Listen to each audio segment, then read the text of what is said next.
ছাত্ৰ ছাত্ৰীসকল আমি আগৰটো ভিডিঅ'ত তোমালোকৰ নৱমমান শ্ৰেণীৰ পুনৰ আলোচনাৰ অনুশীলনী R1ৰ আমি কেইটামান প্ৰশ্ন কৰি আছিলোঁ হয়নে আজি আমি আলোচনা কৰোঁ প্ৰশ্ন নং 13 নম্বৰ প্ৰশ্নটো চোৱা তোমালোকে ইয়াত কি দিছে হৰণ কাৰ্য নকৰাকৈ তলৰ পৰিমেয় সংখ্যাবোৰক দশমিকত প্ৰকাশ কৰা আমি কি কৰিব নালাগিব ইয়াত হৰণ নকৰাকৈ আমি ডাইৰেক্ট হৰণ নকৰাকৈ আমি কি কৰিম দশমিকত প্ৰকাশ কৰিম তো প্ৰথমটো আছে 7/25 তো আমি কি কৰিব লাগিব এটা দশমিকত প্ৰকাশ কৰিম আমি কি কৰিম ইয়াত যেটো আমাৰ হৰ আছে এই হৰটোক আমি দহক 110 বা 100 বা 1000 তেনেকুৱা ধৰণৰ সংখ্যালৈ আমি প্ৰকাশ কৰিবলৈ চেষ্টা কৰিম ঠিক আছে তুমি চোৱা 25ৰ লগত কি পূৰণ কৰিলে আমি 10ক 110ক বা 100 বা 1000 তেনেকুৱা সংখ্যা পাম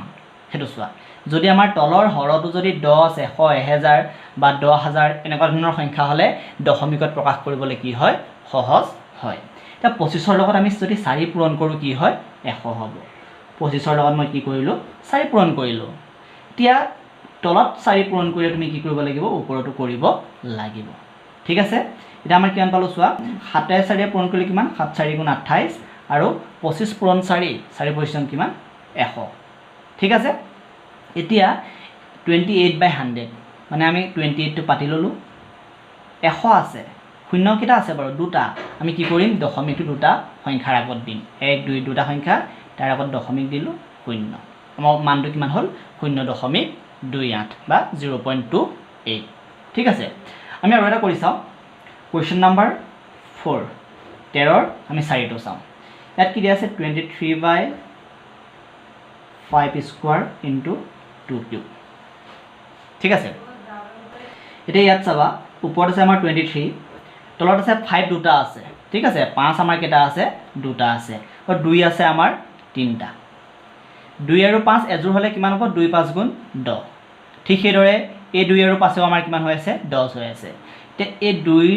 2 লগত 10 হ'বৰ কাৰণে আমাক কি লাগিব 5 এটা লাগিব নাই মানে তলৰ সংখ্যাসমূহত 5 এটা যদি পূৰণ কৰো তেন্তে কি হ'ব আমি বিচাৰি থকা সংখ্যাটো পাম ইয়াত অলৰেডি 5 স্কয়াৰ 2 কিউব আৰু আমি ইয়াত কিমান পূৰণ কৰিব লাগিব বুলি কলো 5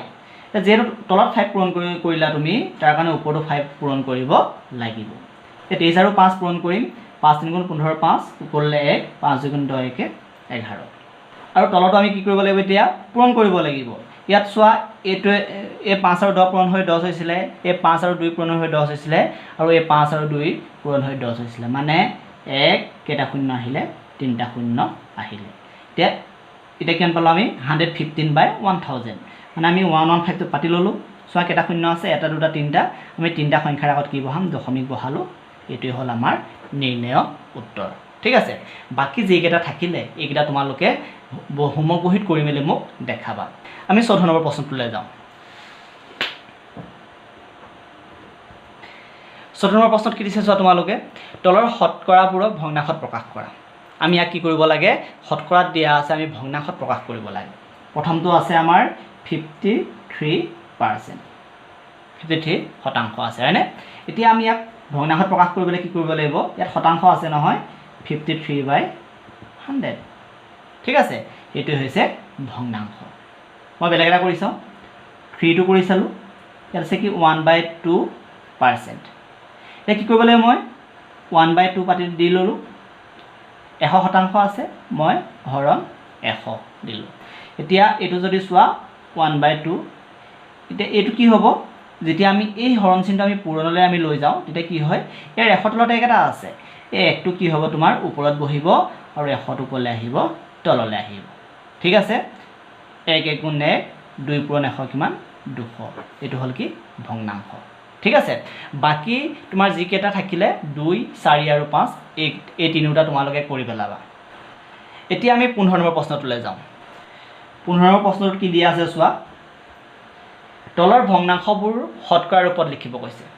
আমি এক শতকৰা ৰূপত লিখিব লাগে প্ৰথমটো চোৱা 1/2 1/2 এটা আমি শতকৰা ৰূপত লিখিবলৈ কি কৰিব লাগিব 1/2 ৰ লগত আমি 100% পূৰণ কৰিব লাগিব 2 এ 100 আমি হৰণ কৰিম 2 এ 100 যদি আমি কাটো 50 বাৰ গল আমাৰ কিমান শতাংশ হল 50% ঠিক আছে বেলেগ এটা কৰি চাও 5 নম্বৰটো কৰি চাও 0.25 0.25 আছে 0.25 ইনটু 100%। ঠিক আছে, যেহেতু আমাৰ শতাংশত লিখিব প্ৰকাশ কৰিব কৈছে আমি 100% পূৰণ কৰিব লাগিব। এইটো যদি আমি ভগ্নাংশ লিখিব যাওঁ কি হ'ব চোৱা 25/100 ইনটু 100%। এই 100 কাট খাই গ'ল, থাকিলে কিমান 25% বা 25%। ঠিক আছে, সেইদৰে আমি 0.25ক শতাংশত প্ৰকাশ কৰিলোঁ, শতাংশত প্ৰকাশ কৰোঁতে কিমান পালোঁ 25%। আৰু বাকী যিকেইটা থাকিলে এইকেইটা তোমালোকে কৰিবা আৰু মোক হোমৱৰ্ক বহীত কৰি মেলি মোক দেখাবা। ঠিক আছে, আজিলৈ হ'ব। নেক্সট ভিডিঅ'ত আমি পৰৱৰ্তী প্ৰশ্নসমূহ আলোচনা কৰিম।